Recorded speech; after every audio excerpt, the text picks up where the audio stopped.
Vamos começar, porque deu uma travada aqui para mim, mas faz parte. Vamos lá. Eu gostaria de desejar boa tarde a todos. Sejam bem-vindos a mais uma aula aberta da LAPEP. A nossa profissional de hoje, convidada, é a Mirela Fernanda. Vou falar um pouquinho para vocês sobre a nossa profissional de hoje, tá ok? A Mirela, ela é pós-graduanda em Psicopedagogia Clínica e Institucional pela Faculdade Laboro, é pós-graduanda em Docência e Performance Aplicada à Educação à Distância, Faculdade de Descomplica, graduada em Psicologia, Universidade Selma, graduanda em Filosofia, Universidade Federal do Maranhão, UFMA, graduanda em Pedagogia, Universidade Selma, foi bolsista no Programa Institucional de Bolsas de Iniciação à Docência, Filosofia UFMA, participou durante o ano de 2016 do coletivo Curso Diversidade, Pesquisa, Ensino EAD, Gênero e Sexualidade, Direitos Humanos, Educação e Psicologia Escolar. Participa do grupo de estudo e pesquisa em Gênero e Sexualidade nas Práticas Educativas, na Universidade Federal do Maranhão, e atua como bolsista PIBIC.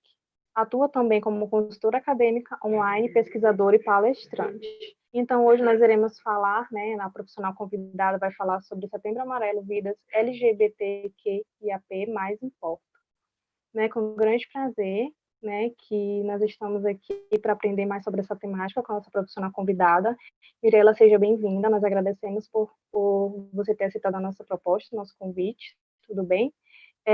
Pode ficar à vontade, tá bem? Qualquer coisa, você pode nos chamar que nós estamos aqui para auxiliá-la, tá ok?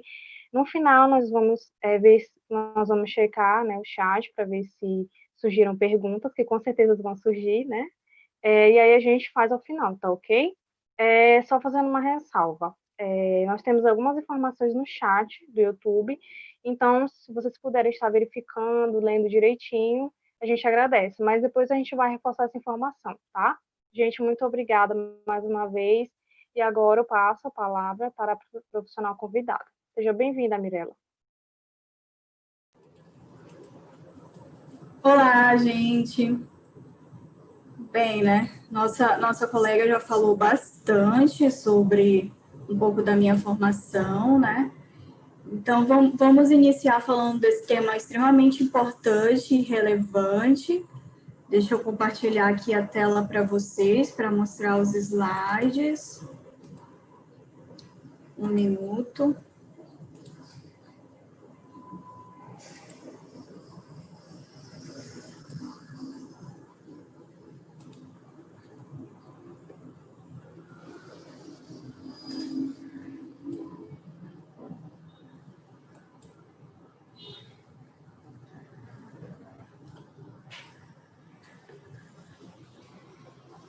Mina, só me informe se está aparecendo aí direitinho a tela.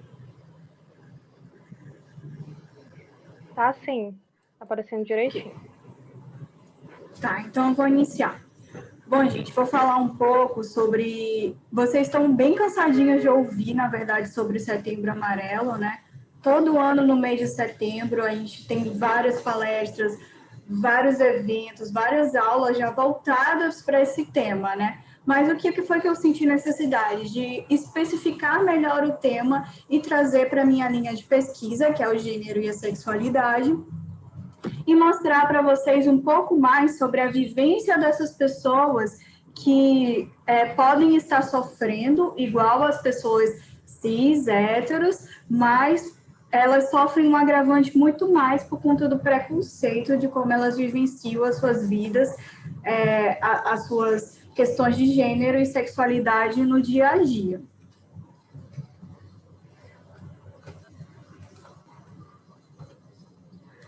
Tantas letras assim, porque qual a função de ter tantas letras dentro desse quase alfabeto inteiro, O importante é que a gente consiga colocar em mente o quê? Que a gente precisa separar em caixinhas um pouco das diversidades para fins pedagógicos e para fins de militância. Ou seja, no mundo da prática, essas coisas às vezes podem acabar sendo mais fluidas, mais soltas. Algumas pessoas podem não se identificar com um gênero X, um gênero Y, uma sexualidade X, uma sexualidade Y, mas para fins didáticos, para que a gente consiga entender melhor como é que funciona tudo isso, a gente vai tendo que colocar essas caixinhas e ir encaixando cada letra para poder especificar melhor e também para lutar por direitos cada vez mais específicos para cada um dessas pessoas dentro da diversidade. E os LGBTs, de maneira geral, eles sofrem um preconceito geral, mas cada um deles sofre um preconceito de maneira específica. Eu vou mostrar para vocês o que significa cada uma dessas letras, colocá-la em caixinhas para fins didáticos e depois ir explicando para vocês qual é o tipo de violência que eles sofrem, um pouco sobre como é a vivência deles, né? E mais para o final eu vou explicar qual é o papel do psicólogo diante de toda essa questão envolvida. Vamos lá. Eu não acredito que não está aparecendo a imagem aqui do gráfico do biscoito. Vou tentar mostrar para vocês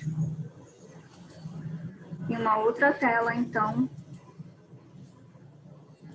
para que consigam visualizar, já que não está aparecendo aqui.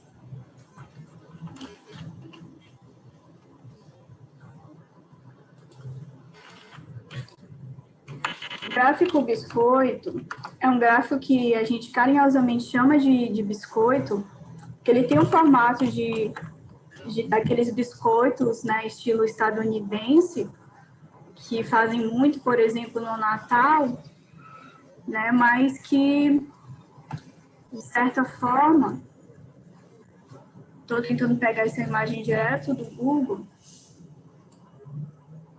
para a gente, porque ela é muito importante para mostrar para vocês e deixar tudo bem mais didático. Tentando abrir aqui, já que não está aparecendo no slide.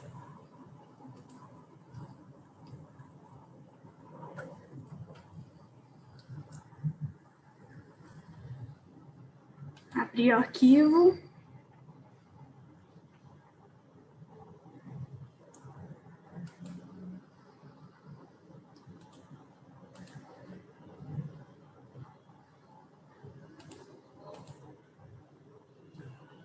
Tá abrindo aqui. Desculpa, gente, eu não sabia que o gráfico não ia aparecer na hora da apresentação dos slides. Tanto que a gente fez um ensaio ontem e estava aparecendo tudo. Não sei por que não está aparecendo agora.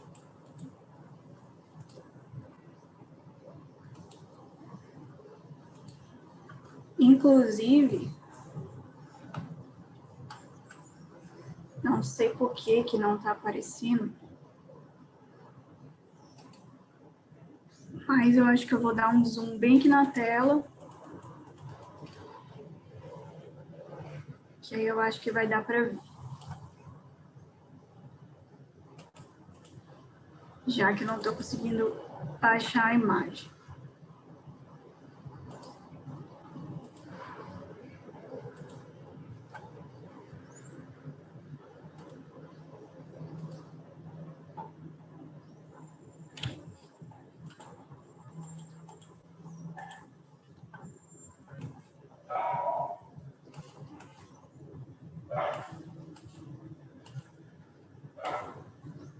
Ah, consegui. Agora eu vou jogar aqui para a tela para vocês.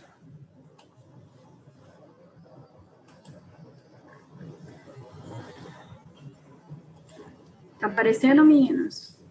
Por favor, me digam aí se está aparecendo. Tá sim, professora. Tá, ok. Tá um pouco distorcido, mas dá para a gente conseguir identificar melhor.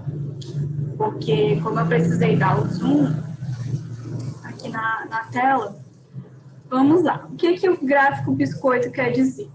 Ele coloca de uma maneira bem mais didática, inclusive para explicar para crianças ou para adultos ou qualquer faixa etária sobre as questões de gênero e sexualidade. Quando a gente observa aqui, bem aqui na parte de cima tem o cérebro, que é a identidade da pessoa. A identidade, ela pode perpassar por muitas maneiras de ser e de agir no mundo, né? Como uma pessoa se sente. Aqui hoje tem um coraçãozinho, é a orientação. Quem elas se orientam afetivamente, para qual pessoa ela gosta, de meninos, de meninas, ou outros gêneros, né? E aqui embaixo, na genitália, a gente encontra a parte do sexo biológico, que normalmente existem 3 opções, que é macho, com pênis, fêmea, como a vagina, e tem também o sexo biológico intersexual, em que a gente costumava antigamente chamar de hermafrodita, mas que hoje em dia não se chama mais assim, se chama intersexual, que são as pessoas que nascem com características biológicas, tanto de macho quanto de fêmea, tá? A gente chama macho e fêmea por uma questão de biológica, de natureza, enquanto nós, animais, podemos ser machos, fêmeas ou intersexo, tá? E ao redor do nosso personagem biscoito, né, a gente tem a expressão de gênero, que é como ele se expressa no mundo. Daí pode caber qual a roupa que ele veste, qual é o estilo de cabelo que ele usa, dentre outros. Então, a identidade de gênero, que é o que está aqui no cérebrozinho dele, pode ser cis ou pode ser trans. E o que significa isso? A gente vai explicar isso daqui a pouquinho, mas eu vou logo adiantar para vocês que existem essas 2 opções, cis ou trans, que é diferente de orientação sexual, porque a identidade ela pode se ver como homem, como mulher ou como outro gênero, mas para quem ela se orienta afetivamente, é um outro aspecto. A orientação, ela pode ser heterossexual, homossexual, bissexual, pansexual, pode ser vários tipos, né? E dentro da expressão de gênero, você pode usar roupas masculinas, roupas femininas, roupas com gênero neutro, você pode falar como quiser, usar o cabelo longo, curto, né? E a expressão de gênero não tem tanto a ver com a orientação sexual e nem com a identidade de gênero e muito menos com o sexo biológico. A expressão de gênero tem muito mais a ver com a personalidade da pessoa, com o que ela gosta de vestir e como ela gosta de se portar diante do mundo, certo? Aí agora eu vou colocar em outra tela para a gente continuar o slide de onde a gente tinha parado, para justamente a gente continuar.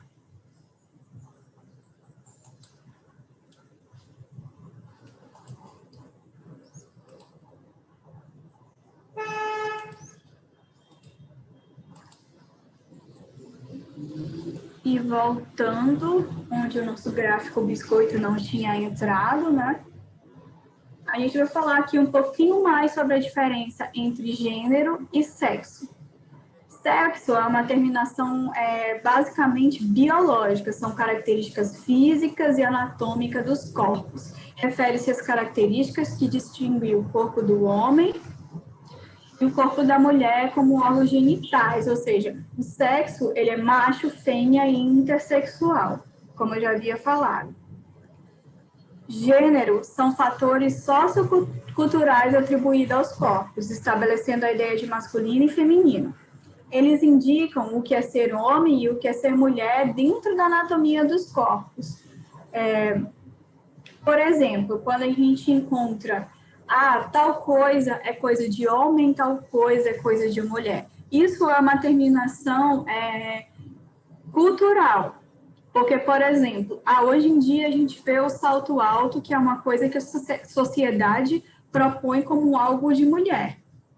Mas a gente sabe que o salto alto, se você for estudar um pouquinho de história da moda, você vai ver que o salto alto foi criado para homens usarem muito antigamente, na época que existiam monarquias e títulos de nobreza, e alguns caras muito baixinhos precisavam ter um pouco mais de altura para mostrar um pouco mais de potência diante das pessoas, né? Ser mais notado, todo aquele ideário do que seria o poder masculino no mundo e o poder que ele exerce enquanto nobreza, enquanto alguém importante na sociedade. E depois, com o tempo, o salto alto passou a ser coisa de mulher. Tanto que a gente observa, por exemplo, usar uma calça jeans. Antigamente, se uma mulher usasse uma calça jeans, seria um escândalo, mas hoje em dia, todo mundo usa calça jeans, homens, mulheres. Usar cabelos longos ou cabelos curtos também, antigamente era de um jeito e agora já é de outro, então são mudanças culturais. O gênero, as terminações de gênero, masculino, feminino ou outros gêneros, eles passam por essa terminação do que é visto como cultural. Por exemplo, as roupas dos nossos bebês, né, que tem muito essa coisa dos meninos estarem sempre com um quartinho azul, um enxoval azul, e as meninas com um enxoval rosa. Mas, antigamente, isso não era assim. Se você vai estudar um pouquinho de história da moda, você vai ver que antigamente, inclusive se você procurar imagens no Google de bebês do começo do século XX e até do século XIX, todas as roupas deles eram brancas. E seja menino ou seja menina, eles usavam vestido até uma certa idade, assim, a criança já estava andando, já estava correndo pelo quintal, ainda estava usando vestido, mesmo sendo menino. Por quê? Porque eles colocavam que vestido era muito mais fácil para trocar as fraldas, trocar roupa. E naquela época não tinha muito essa coisa de tingir tecidos, era muito caro tingir tecidos. Então eles eram meio, num tom assim meio branco, meio bege, um tom mais assim claro e o que hoje em dia a gente diz como um tom neutro. E aí, deixa eu beber uma água aqui que tá ficando seca a garganta.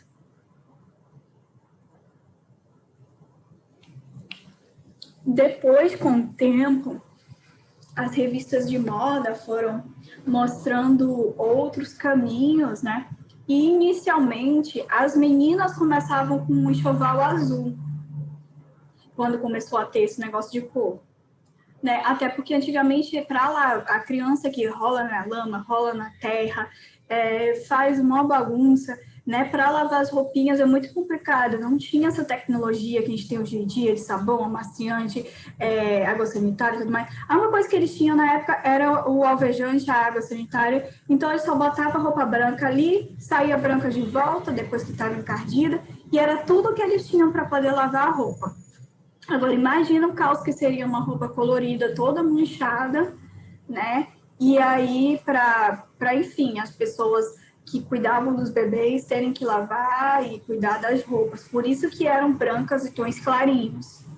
Com o tempo, o azul passou a ser roupa de menina, passou a ser um enxoval de menina.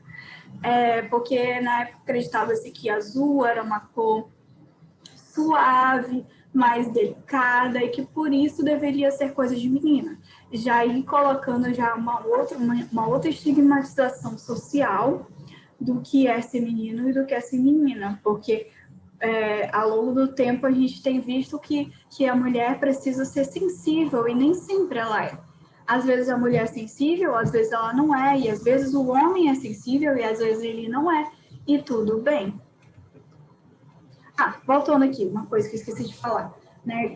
Quando a gente engravida, né? Quando um casal engravida ou como uma pessoa sozinha engravida, a gente já fica logo naquela coisa, é menino, é menina, né? E já constrói todo um ideário. Se for menino, ele vai jogar futebol com o pai. Se for uma menina, eu vou comprar tudo rosa, fazer uma casinha da Barbie para ela.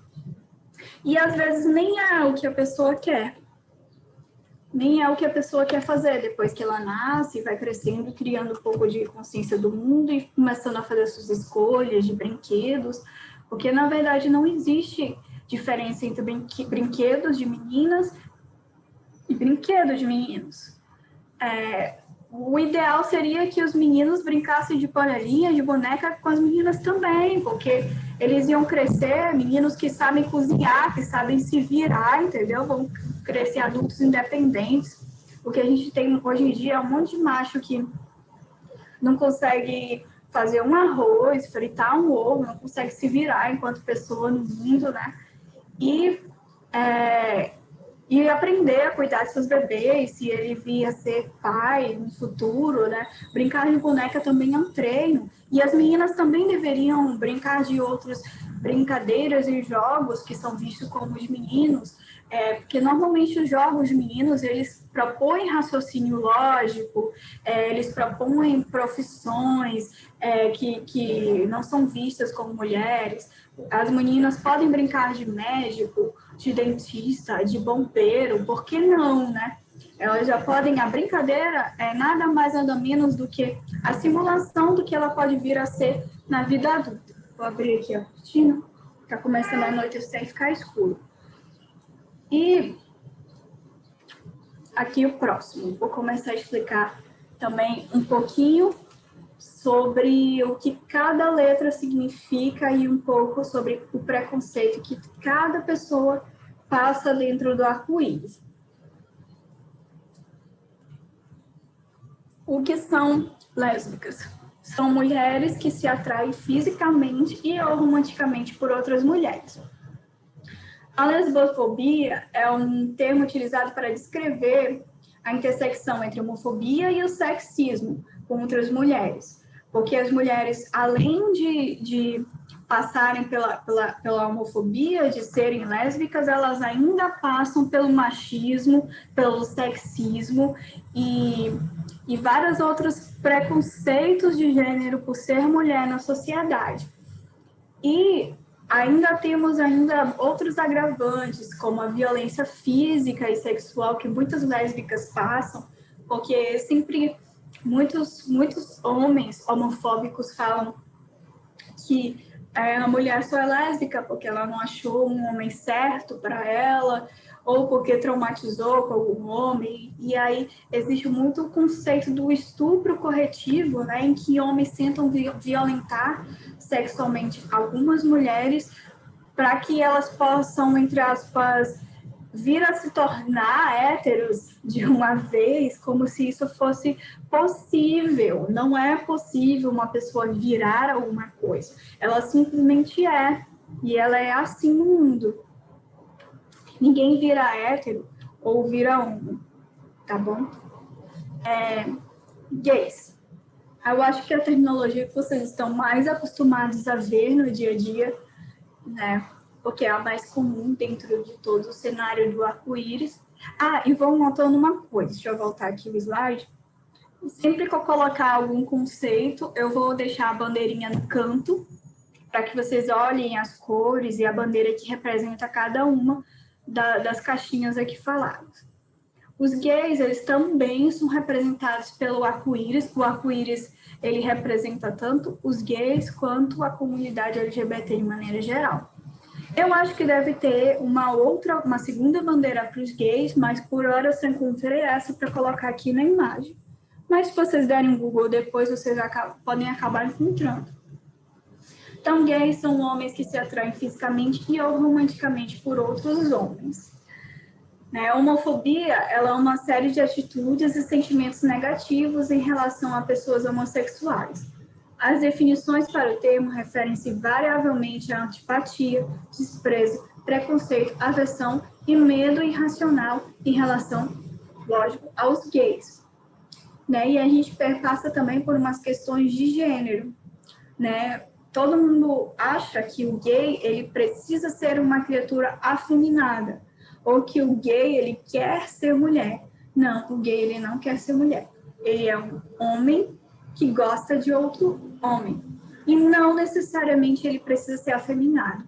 Alguns têm um estereótipo afeminado e outros não. E isso faz parte do que eu falei lá no gráfico biscoito anteriormente. Isso tem a ver com como ele performa no mundo. como são os seus gestos, as suas atitudes, que podem ser afeminadas ou podem ser um pouco mais masculinizadas, e tudo bem. Bissexuais. Essa bandeirinha que está aí no canto é a bandeirinha dos bissexuais. Então, são pessoas que se atraem sexualmente e ou romanticamente por mais de um gênero. Por que eu coloquei aqui mais de um gênero? Porque hoje em dia a gente cataloga que existem vários tipos de gênero. Não tenho como explicar para vocês todos os tipos de gênero que existem, porque eu mesma nem sei. A última vez que eu fui olhar, já tinham 16. Então, fica bem mais complicado falar quantos gêneros tem e quais são. Eu costumo, para fins didáticos, eu costumo dizer gênero masculino, feminino, ou não binário, ou neutro, ou fluido, né? Quando a gente coloca nessas outras caixinhas, consegue meio que um pouco colocar outras pessoas dentro do movimento. Então, bissexuais saiu dessa caixinha do binário, do que é homem e mulher. Bissexuais, eles não gostam tão somente sobre homem e mulher. Eles podem gostar também de outros gêneros, né? E aí a gente tem um aspecto da violência muito importante dentro da bifobia. Bifobia é a violência que os bissexuais sofrem. A bifobia existe quando denotam que bissexuais estão confusos, que não se decidem se querem ser héteros ou homos, né? A gente tem uma coisa muito errada que a sexualidade postula, que o bissexual ele é metade hétero e metade homem, homossexual, no caso. Não existe essa terminação, ninguém é metade uma coisa, as pessoas são por inteiro aquilo, né? Em uma pessoa bissexual, se, por exemplo, ela está em um relacionamento com uma pessoa do mesmo gênero, ela não está sendo homo por um minuto, e o gênero oposto ela não vai estar sendo hétero por um minuto. Ela vai continuar a estar sendo bissexual, mas ela vai estar numa relação hétero ou estar numa relação homo, né?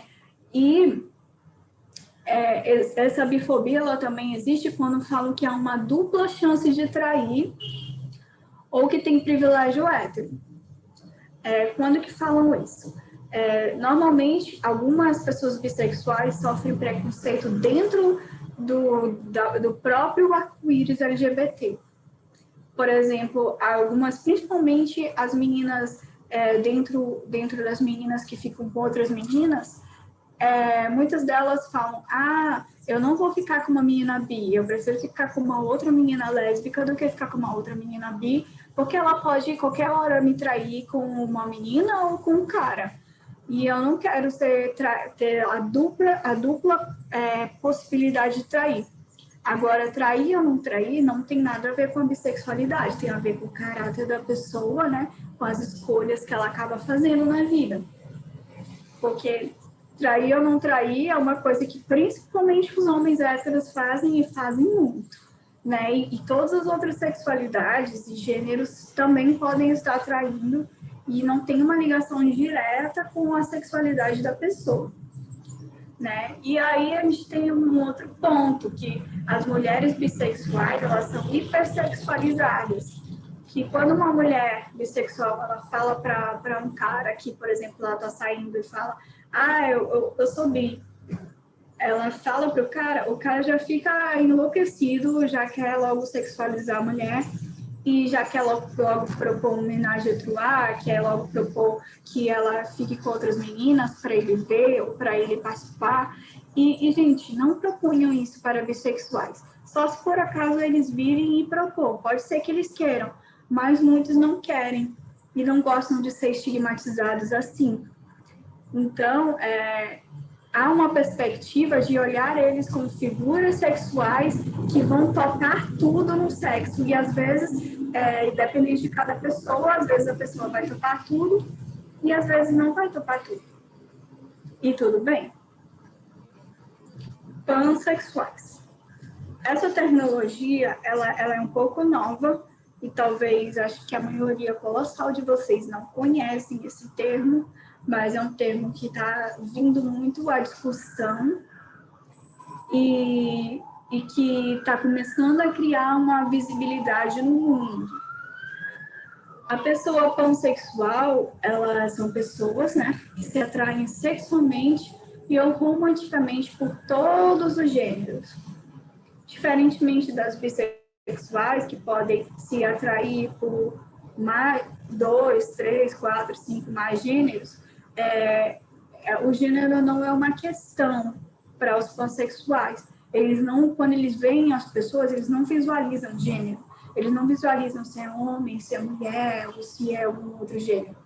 Eles visualizam apenas pessoas. Então, eles gostam de pessoas. Mas a gente encontra, né, alguns preconceitos aí, tantos preconceitos de serem, digamos que, LGBT, mas eles sofrem também algumas coisas específicas. Eles sofrem por serem invisíveis em relação aos bissexuais. Se os bissexuais são invisíveis, os pansexuais são mais invisíveis ainda, né? Porque muitos confundem as duas sexualidades e elas propõem que é a mesma coisa, mas não é.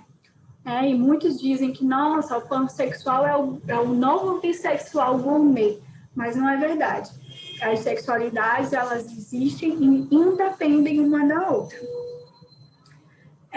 E tem também muito aquela coisa de são mal vistos, com pessoas promíscuas, que ficam com todo mundo.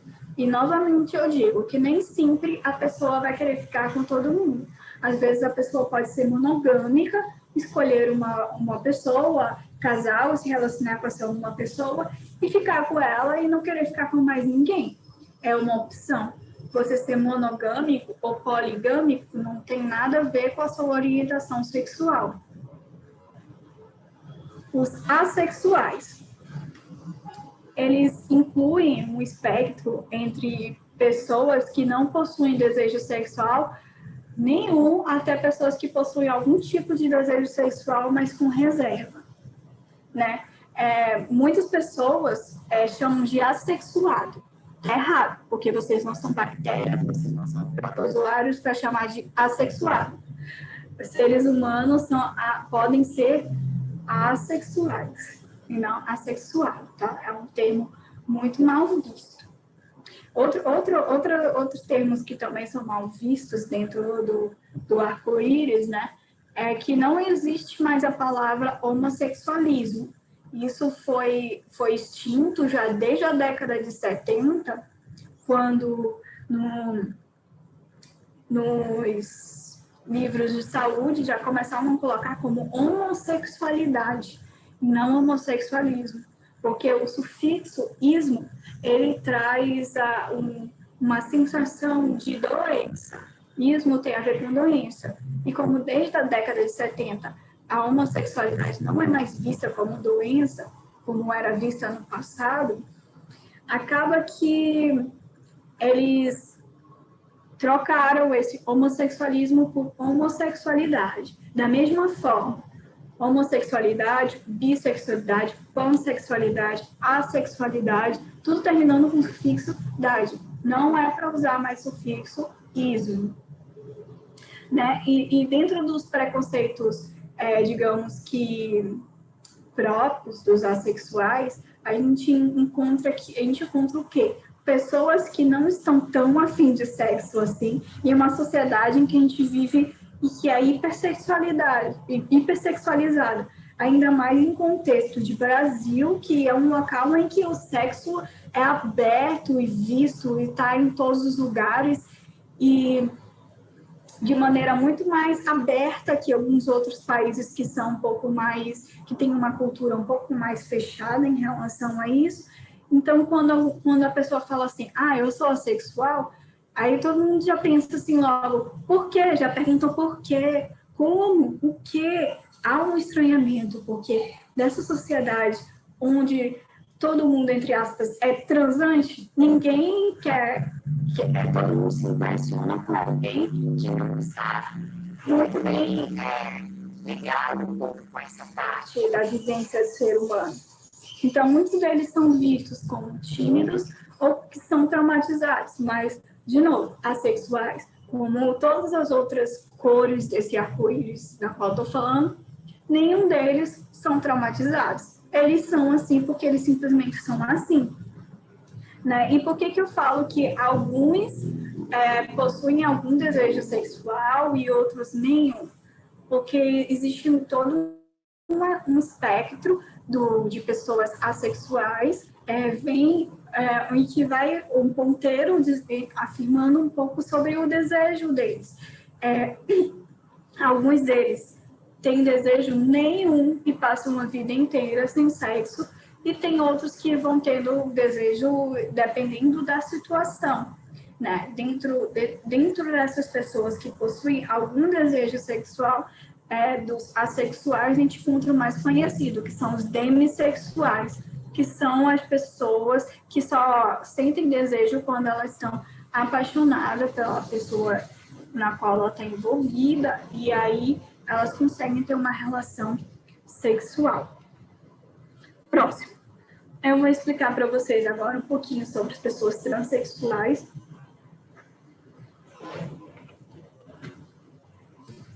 Elas são pessoas com a identidade de gênero diferente da atribuída no nascimento.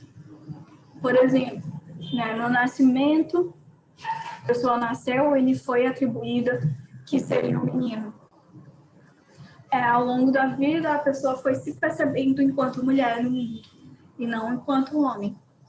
E aí ela faz todo um processo de transição de gênero, em que ela pode fazer intervenções físicas ou não, ela pode trocar de roupas ou não.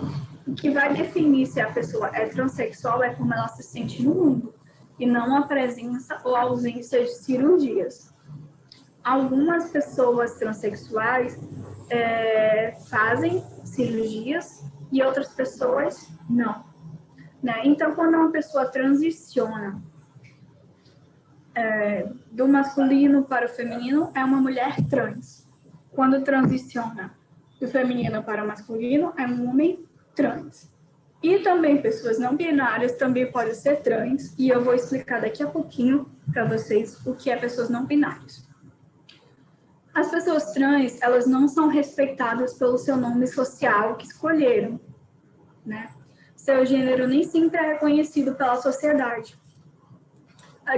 Um caso muito, muito, muito clássico, que a gente conhece muito na mídia, é o caso do Tami Miranda, né? O filho da Gretchen, que ele transicionou do feminino para o masculino, e ele, por muitas vezes, não é respeitado na sociedade pelo que ele é no mundo, né? Seria tão mais fácil, de que importa para as pessoas se ele quer ser chamado no masculino ou no feminino? De nada importa. Nada, só importa para ele. Então, não custa nada chamar ele no masculino e pelo nome novo que ele escolheu, né? Algumas pessoas que elas acabam trocando nome, né? Algumas demoram um pouco para fazer essa troca nos documentos, que hoje em dia é bem mais fácil do que antigamente fazer essa troca nos documentos, trocar o nome e o gênero. Antigamente tinha todo um processo judicial, né, e tinha que passar pela cirurgia, que a gente chama de cirurgia de redesignação sexual. Hoje em dia você não precisa passar pela cirurgia, você já pode alterar os seus nomes, né, já abre um processinho que é bem mais rápido do que o processo de antigamente. E a gente já pode fazer essa troca muito mais rápida e prática, mas algumas pessoas estão, às vezes, no início da transição delas e ainda não trocaram um documento, e elas acabam passando por muitos constrangimentos, como, por exemplo, uma mulher trans, ela, às vezes, está se portando como uma mulher na sociedade, se vestindo como uma mulher, se chamando de Maria, todo mundo conhece já por Maria, mas, por exemplo, quando ela vai em um atendimento de saúde, ela passa mal e precisa ir numa UPA, num pronto-socorro ou qualquer coisa assim do tipo, e está lá, João, nos seus documentos. Né? É um tipo de de violência muito complicada. Então, quando vocês forem atender os seus pacientes e clientes, sempre perguntem. Quando vocês olharem algo no documento, algo no registro e olharem algo visual diferente do que vocês estão vendo, perguntem como você gostaria de ser chamado. Às vezes a pessoa ela quer trocar o nome e às vezes também não, também tem isso. Né? Às vezes a pessoa já tem um nome social, mas ainda não trocou. E que custa, né, chamar pelo nome social? Se todo mundo respeita as pessoas cisgêneras que têm um nome social, por que não respeitar as pessoas transgêneras que têm um nome social? Né? Um exemplo muito clássico que a gente sempre põe em discussão é: a Xuxa não é Xuxa. Meu documento não é Xuxa, Maria das Graças. Mas ela criou esse nome social, esse apelido, esse nome artístico, e todo mundo chama ela de Xuxa desde que o mundo é mundo, e a gente cresceu chamando ela de Xuxa, e a posteridade talvez, né, cresça vendo e chamando ela de Xuxa.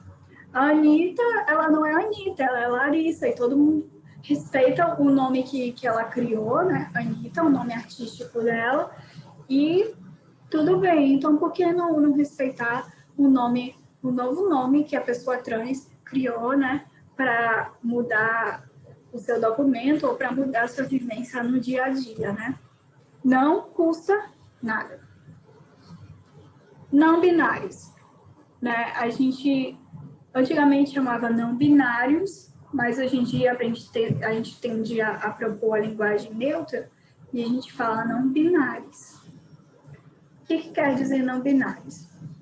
Pessoa com identidade de gênero diferente da atribuída ao nascimento e que não se enquadra numa perspectiva homem-mulher. Porque binário tem a ver com bi, que tem a ver com dois, né?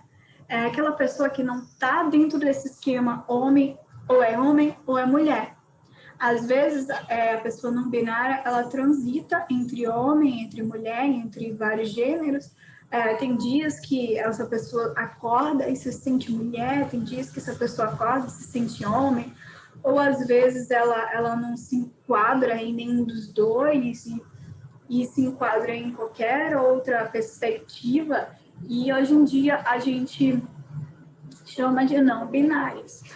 Né? Dentro dos não binários existem outras variadas subclassificações, né, que ficaria muito complicado explicar todas elas para vocês, né, mas as principais violências que os não binários sofrem são vistos como indecisos na sua escolha de gênero, e são, eu coloco aqui entre aspas, escolhas de gênero, porque isso também não se escolhe, a pessoa simplesmente nasce assim, se sente assim no mundo, e por que não respeitar, né?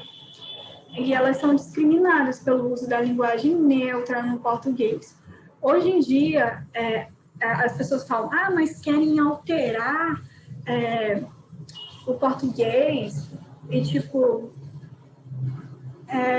chamar, antigamente era ou querido ou então querida, agora querem colocar também queride. E aí eu posso afirmar para vocês que a língua portuguesa ela é uma língua viva e que ela se monta e se remonta conforme os tempos e conforme a cultura, né? Havia-se muitos tempos atrás em que farmácia se escrevia com PH e hoje em dia se escreve com F.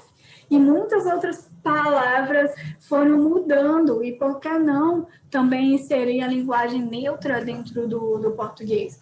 Na verdade, a linguagem neutra, ela não vai excluir a linguagem anterior, tá?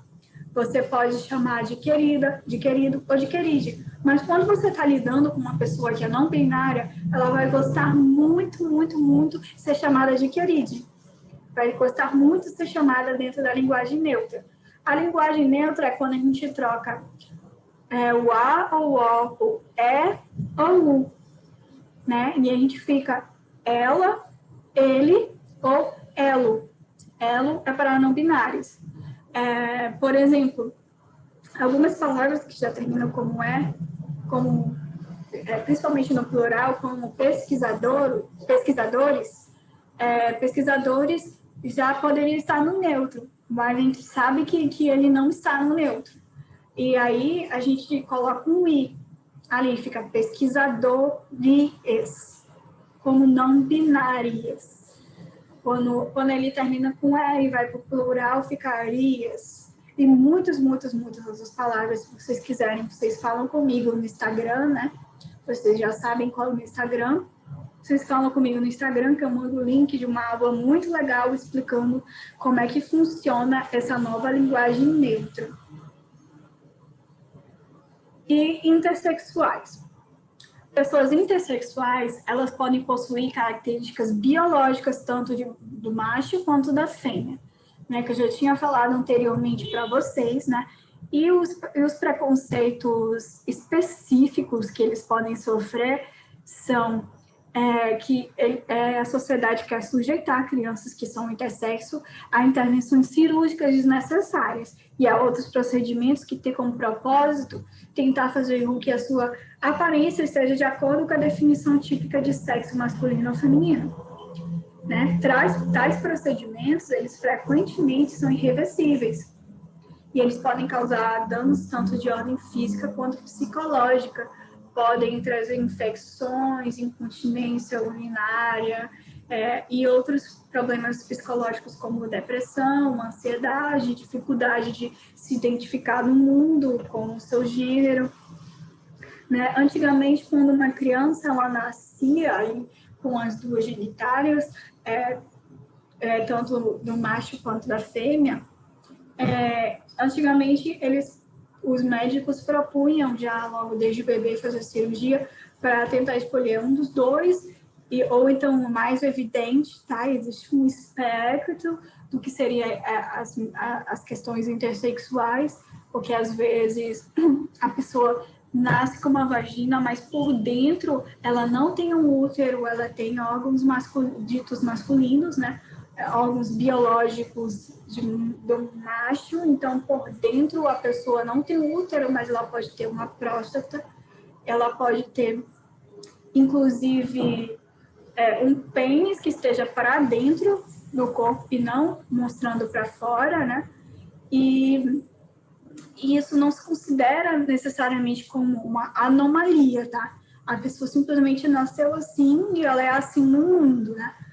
Então, hoje em dia, o protocolo, quando a criança nasce assim, é deixar a criança ser e crescer, e quando ela crescer, ela pode decidir se quer continuar tendo características de ambos e continuar se identificando assim, ou se ela vai querer fazer alguma cirurgia que possa trazer ela para um gênero ou para o outro de maneira mais visual. Tá bom?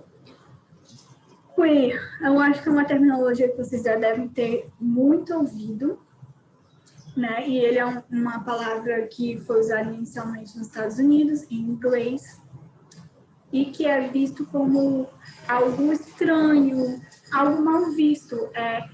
Queer, na língua inglesa, ele é visto como algo pejorativo.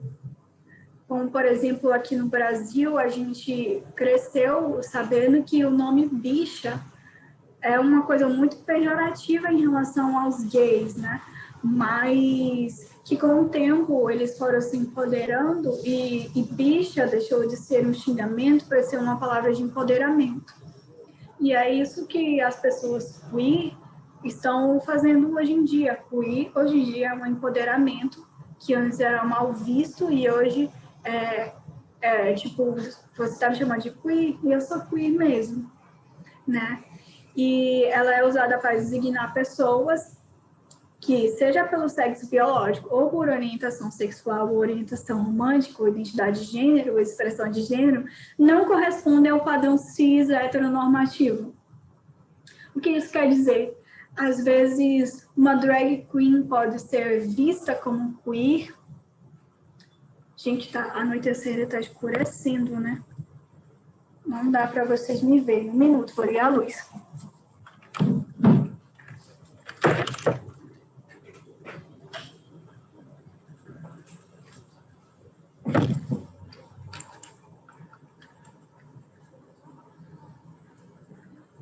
Voltei.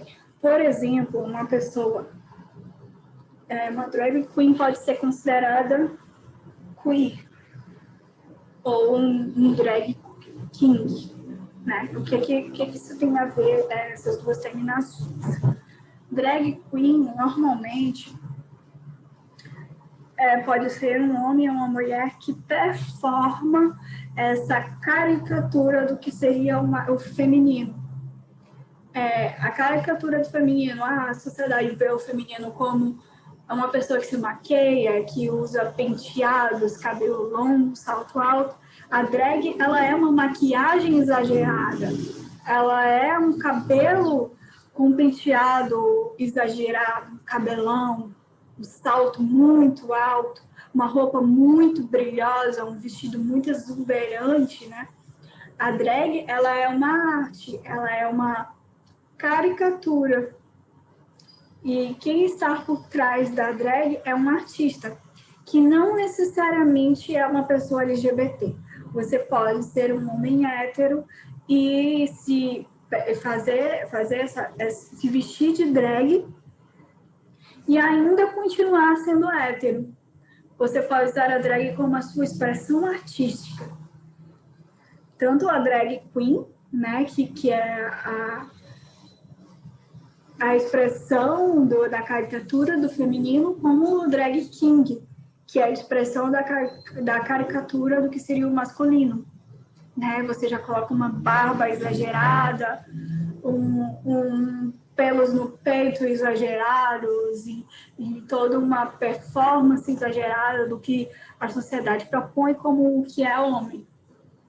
Né? E existem concursos de drags, de Miss Drags, e é todo eu diria que é um luxo, né? Porque são caríssimas as roupas, caríssimos aqueles cabelos, aquelas perucas, e tudo isso são expressões artísticas, não necessariamente tem a ver com identidade de gênero ou com sexualidade. O crossdresser também pode entrar dentro da perspectiva do que é ser queer. O crossdresser, ele é um homem que gosta de se vestir de mulher, mas ele não é trans, ele não é gay, ele continua sendo um homem hétero. Ele só gosta de vestir roupa de mulher. E teve até uma novela, que eu não estou conseguindo me lembrar o nome, qual era, que justamente tinha um personagem que era um homem hétero, super, digamos que entre aspas, respeitado e visto como machão na sociedade, que ele gostava de usar calcinha por debaixo da roupa. E umas calcinhas assim, tipo, fio dental e tal, e na novela ele era bastante chantageado, né, porque descobriram, mas não, ninguém pode descobrir esse meu segredo. E a pessoa, se a sociedade descobre, né, um delegado super respeitável, como é que a sociedade vai ver, né, sabendo que ele anda de calcinha fio dental por debaixo daquelas roupas masculinas dele, tá? E isso tudo são identidades queer, que nada tem a ver com ser LGBT, ou às vezes até tem, tá? Mas que não necessariamente tem, que são vistas como identidades esquisitas, né? Às vezes uma mulher que se porta de uma maneira extremamente masculina, e às vezes ela é uma mulher hétero, ou não, ela senta de perna aberta, ela não se comporta como o que a sociedade propõe que deve ser uma mulher, também é considerada como queer, e um homem também que não se comporta como, não performa como o que deveria ser visto como homem na sociedade, sendo ele hétero ou não, também pode ser visto como alguém queer, tá bom? E agora vamos para dados, estatísticas, que é a parte que nós psicólogos mais amamos, só que não, né? Dados numéricos. Somos de humanas, mas precisamos saber dos dados, que 44% de todos os casos de homofobia letal, quando eu falo homofobia, quando alguém foi morto por homofobia letal, quando alguém foi morto por ser quem é, eu posso expressar como é, sem fazer mal para ninguém. Ele é morto só por ser gay, ou por ser trans, ou lésbica, ou bi. Em 2012, foram 44% do mundo, foi só aqui no Brasil. Ou seja, o Brasil é o país com mais violência LGBT do mundo. Ou seja, quase a metade, pasmem, quase a metade de mortes de LGBTs do mundo acontece aqui no Brasil. E perfil das vítimas LGBTs, né, mortas no Brasil em 2016. Eu não tenho esse dado mais recente, como, por exemplo, de 2019, né, porque eu tinha parado de pesquisar necessariamente sobre esse assunto, mas eu acredito que os dados não melhoraram em nada, de 2012 ou 2016 para cá, né? Não melhoraram muita coisa. Se melhoraram, então a maior parte das pessoas LGBTs que são mortas por serem quem são pessoas trans, que são quase metade, 42%, e também tem gays, 50% das pessoas LGBTs, 50% das pessoas que são LGBTs são gays e são mortos, 42% pessoas trans, 3% lésbicas, 1% bissexuais, 4% são, por exemplo, às vezes, homens cis, héteros, que se relacionam com mulheres trans normalmente, tá? Assassinatos da população LGBT no Brasil, e a gente vê que o gráfico só cresce de 2008 até 2016. E a homofobia nas escolas, que é o local do mundo em que as pessoas, sinceramente, sofrem mais homofobia. Que desde criança já está inserido no nosso dia a dia tanto preconceito e tanta violência. 27% dos homossexuais e bissexuais declaram ter sofrido preconceito em ambiente escolar. 13% deles afirmam que a escola foi o primeiro lugar onde sofreram discriminação. 87% da comunidade escolar, tanto alunos, professores, pais, tem algum grau de homofobia. 39% dos estudantes do sexo masculino não gostariam de ter um colega homossexual. Isso é um dado agravante, porque a gente vive numa sociedade em que a masculinidade é uma coisa tão tóxica que qualquer homem hétero que tem um amigo gay, ele não quer ter esse amigo gay, não quer estar próximo de um gay, porque ele tem medo de ser confundido com um gay. A homofobia, o machismo e a masculinidade tóxica, eles se entrelaçam. Foi isso que eu falei também um pouco no meu TCC há muitos anos atrás, sobre como esse machismo, essas terminações de preconceito de gênero também estão inseridas nos preconceitos de orientação sexual. E 35% dos pais não gostariam que o filho estudasse como um homossexual. 60% dos professores admitem não ter base para lidar com a diversidade sexual. Essa pesquisa é de alguns anos atrás, mas que a gente acredita que não melhorou muita coisa também de lá para cá, não. E vamos falar um pouquinho sobre terminações legais da nossa própria profissão, tá bom? A gente tem um artigo 2º do nosso código do psicólogo, né? Nosso código de ética. É vedado praticar ou ser conivente com quaisquer atos que caracterizam negligência, discriminação, exploração, violência, crueldade ou opressão. Induzir a convicções políticas, filosóficas, morais e teológicas religiosas de orientação sexual ou qualquer tipo de preconceito quando do exercício de suas funções profissionais. Utilizar ou favorecer o uso de conhecimento e utilização de práticas psicológicas como instrumento de castigo, tortura ou qualquer forma de violência. Acompliciar-se com pessoas ou organizações que exerçam ou favoreçam o exercício ilegal da profissão de psicólogo ou de qualquer outra atividade profissional. Né? Nesse artigo tem várias outras letrinhas, né, subtópicos dentro desse artigo 2º, mas eu coloquei assim, esse pedaço, né, até a letra D, que muito caracteriza essa coisa de que o psicólogo ele não pode ser homofóbico. ele não pode ser LGBTfóbico, ele não pode discriminar. Faz parte do nosso exercício da profissão acolher as pessoas, seja ela qual tipo de pessoa que seja ela gay ou hétero, seja ela cristão, ateia, ou budista, ou qualquer tipo de convicção também política. A gente não pode estar discriminando a pessoa pelo que ela é, a gente tem que acolher, né? E cuidar dela, tratar dela, e não violentá-la mais ainda.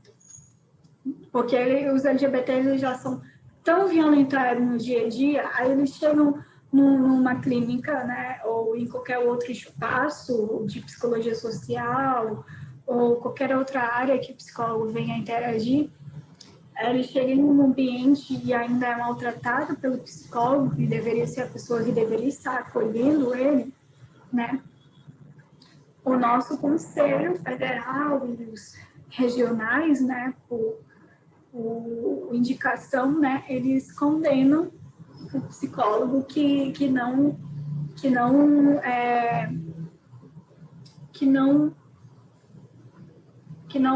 acolhem a pessoa LGBT, tá bom?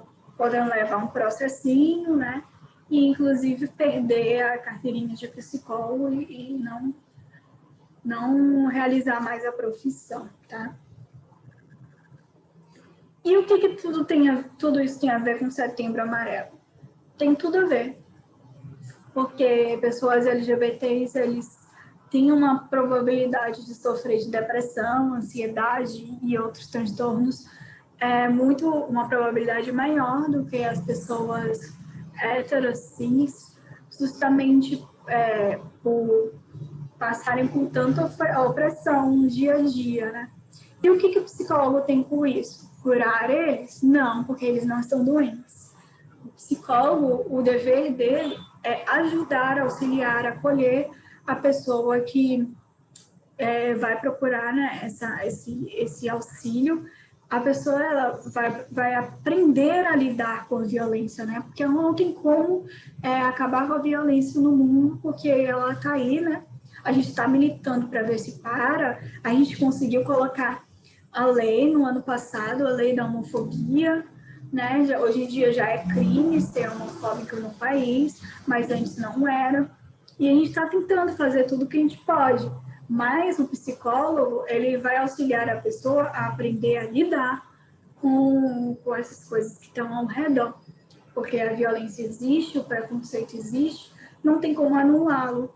A gente está tentando fazer toda uma militância para que um dia acabe, mas não vai acabar agora.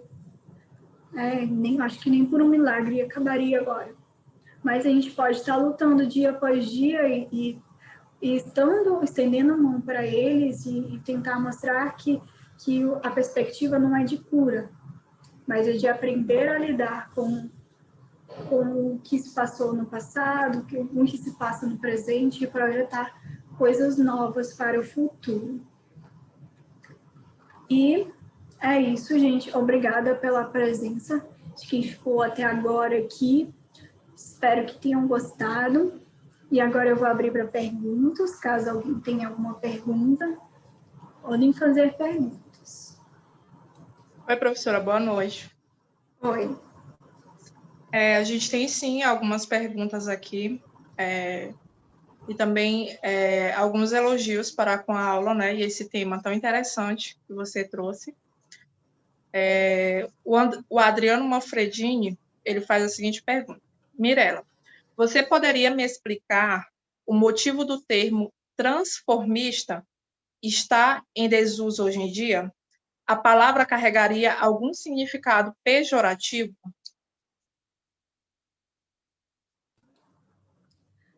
Então, hoje em dia não usa mais, porque o que antigamente chamava de transformista, hoje em dia a gente chama de drag queen, que é essa performance extremamente artística, estereotipada, né, de colocar um cabelão, uma maquiagem exagerada, né? Antigamente se chamava transformista, mas hoje em dia a terminologia ela é drag queen. Daí eu não sei te dizer se seria algo violento com a pessoa, né? Mas talvez seria muito antiquado, um termo que já foi colocado em desuso, né? E que a gente pode estar atualizando e colocando novos termos, tá bom? Ok, professora. Ele faz outra pergunta. Você acha que a mídia reforça os estigmas sobre a identidade de gênero? As novelas, por exemplo, abordam a diversidade sexual através de personagens muito estereotipados. Sem dúvida, as novelas, elas, dentro da história da TV e do Brasil e da nossa sociedade, as novelas, elas influenciam a gente desde que a TV e a ideia da novela surgiu, né? Aliás, desde da rádio e do surgimento do cinema, todas essas coisas inseridas na nossa cultura, elas acabam influenciando. Mas aí o questionamento é, as novelas influenciam o nosso comportamento na cultura ou o nosso comportamento na cultura é que cria as novelas? Eu acho que é uma via de mão dupla que, enquanto a sociedade vai evoluindo, a novela acompanha, mas a novela também traz outras coisas que constroem na sociedade. Por exemplo, em questões de moda, de estilo, as novelas, quando você assiste uma novela muito antiga, você olha, nossa, que roupa horrorosa que essas pessoas usavam nessa época. E aí, com o tempo, as roupas vão mudando, os estilos, os pensamentos. A novela acompanha a sociedade, mas a sociedade também acompanha a novela. E a gente tem agora a novela que estreou essa semana, né, que reestreou, né, que é a Reprise, do personagem trans, né, que é o Ivan, e que foi a primeira vez que isso foi assim bem tratado da forma correta, né? Porque antigamente já tinha personagens trans na novela, mas eles eram bastante estereotipados e mal vistos. Tinha essa perspectiva, fulano trocou de sexo, ninguém troca de sexo. A pessoa ela nasce assim e vai se adequando conforme ela se sente.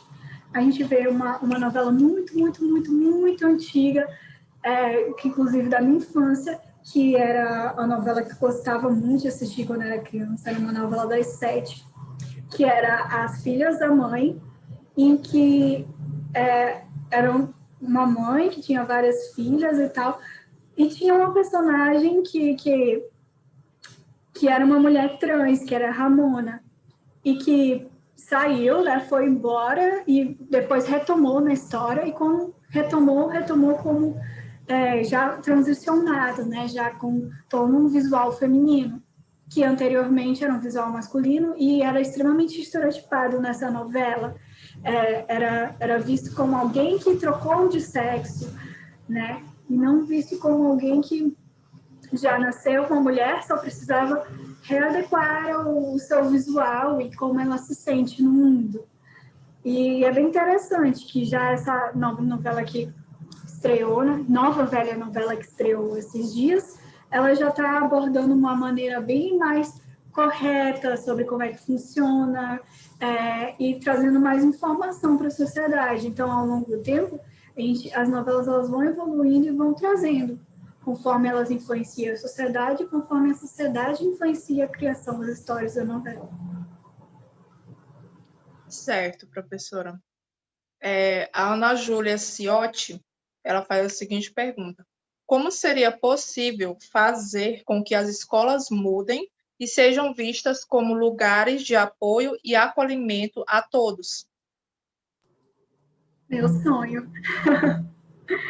Sinceramente, eu acho que seria o sonho de todos nós, pesquisadores da área. A gente tinha, tá, desde a década de 90, diretrizes que propunham discutir gênero e sexualidade na escola, mas, infelizmente, elas foram cortadas do último plano. E a gente está tentando falar sobre esse assunto meio que nas entrelinhas, né? E tentando ir falando devagar, né? Conforme vai passando e tentando mostrar com calma. Inclusive, por exemplo, lá em Parnaíba, no Piauí, eu tentei fazer o mestrado lá e eu não fui aprovada justamente porque o meu trabalho era com as escolas E lá tinha uma lei municipal na época, não sei se ainda existe essa lei, mas tinha uma lei municipal que proibia que falasse o nome gênero nas escolas, né? Eu imagino a dificuldade que era para os professores lidarem com isso. Mas a gente pode começar a falar sobre esse assunto nas escolas, primeiramente capacitando os profissionais, os professores, coordenadores, diretores, pessoal da limpeza, pessoal da merenda, todo mundo, né, fazendo um grande aulão, um grande curso de formação, explicando todas essas pequenas normativas, esses nomes nas caixinhas, explicar como deve tratar as pessoas, porque às vezes a homofobia ela está enraizada na escola não porque as pessoas são maldosas, mas é porque as pessoas não têm conhecimento. Algumas são maldosas mesmo, mas outras não têm conhecimento, elas não sabem como falar, como lidar. E eu acho que fazendo essa formação, eu acho que deveria ser, inclusive, obrigatório nos cursos de licenciatura tratar sobre esses temas. E é uma coisa que o meu grupo de pesquisa está tentando transformar socialmente. A gente tem um projeto de educação de professores do ensino básico ou superior, que a gente ensina todas essas coisas que perpassam, a gente traz muitas intersecções, como as intersecções de gênero, de sexualidade, de classe, questões sobre racismo, questões sobre muitas outras diversidades, né, que não estão somente a de gênero e a de sexualidade. Aí a gente tem um curso de formação que a gente dá online para alguns professores. Por enquanto a gente não está aberto, mas em breve vai abrir. E a gente já fez uma vez e o resultado foi incrível. E a gente vai abrir de novo no começo do próximo ano. E a gente está só esperando, lógico, os trâmites legais, a formação do curso, né, a liberação de verbas, essas coisas que demoram mesmo, né, para a gente poder fazer a segunda edição do nosso curso. Mas eu acho que o principal é trabalhar os educadores, os profissionais da escola, porque aí com o tempo eles vão ter tato para lidar com os alunos, né, e com o tempo a gente precisa também aprender em quem a gente vota, porque em quem a gente está votando é quem está criando as leis que estão tentando barrar esses assuntos na escola. Ok, professora. A gente tem uma última pergunta, né? Inclusive, perdão, Emanuele, eu realmente não tinha visto sua pergunta, onde ela faz a seguinte pergunta, Emanuele Tavani dos Santos. De que maneira nós, profissionais da área da saúde, podemos ajudar pessoas da comunidade a terem mais visibilidade e não sofrerem tanto com a homofobia?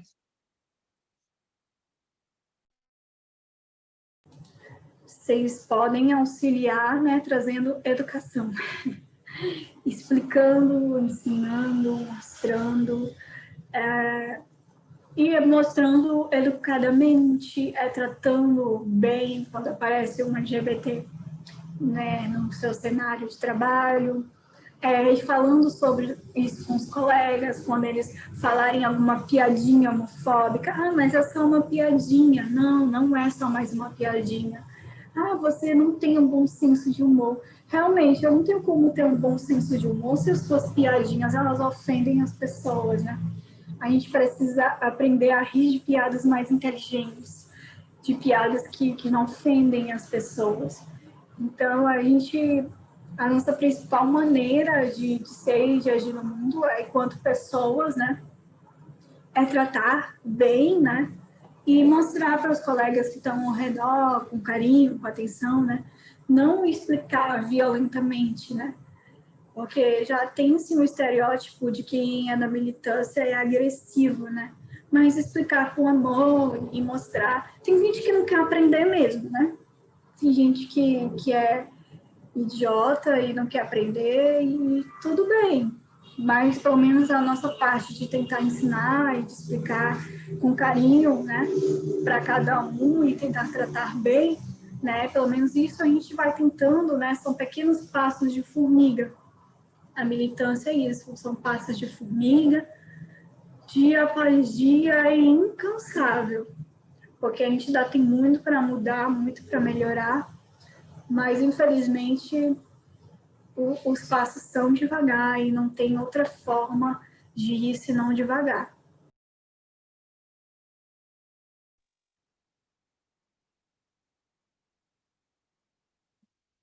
Ok, professora Mirella. Aqui nós encerramos as nossas perguntas. Só ficou mesmo os elogios, né, quanto à aula, quanto a este tema tão grandioso, né, e tão rico em informações que você trouxe para nós. Gostaria de perguntar se você tem mais alguma colocação para fazer, perdão, antes de encerrarmos essa aula. Gente, é só agradecer mesmo. Fazia muito tempo que eu não dava palestra sobre o assunto, eu tinha dado uma pausa, né? Eu tinha voltado as minhas atenções para outras coisas, mas está sendo muito bom fazer esse retorno. E agradeço muito todas as meninas da organização que me apoiaram, estiveram aqui, né? Agradeço a todo mundo que assistiu até agora. E se tiverem alguma dúvida, se quiserem continuar conversando, a gente pode conversar no Instagram, vocês já sabem como é o Instagram. Se vocês quiserem fazer alguma pesquisa da área, eu também posso estar ajudando, auxiliando, orientando, tá? E é isso. Se quiserem me chamar para outras palestras em outros lugares também, sintam-se convidados a me chamar, a gente pode estar conversando sobre, né? Via Instagram, qualquer outro contato que quiserem. Ok, professora. Então, em nome da Liga, né, eu agradeço a sua participação, sua disposição para estar trazendo um tema, como eu já disse anteriormente, tão relevante, né, para se estudar, para se aprofundar e também conhecer, né. E agradeço também, né, as minhas colegas que ajudaram para a realização dessa aula e a todos que ficaram até este exato momento conosco. Só mais uma informação, o link para o recebimento do certificado ele já está disponível, está tanto na descrição do vídeo, como também no chat já foi disponibilizado. Preencha corretamente as informações para que a plataforma não gere nenhum tipo de erro no seu nome e tudo mais. Então, desde já agradecemos e desejamos uma boa noite para você, Mirella, e também para todos. Muito obrigada.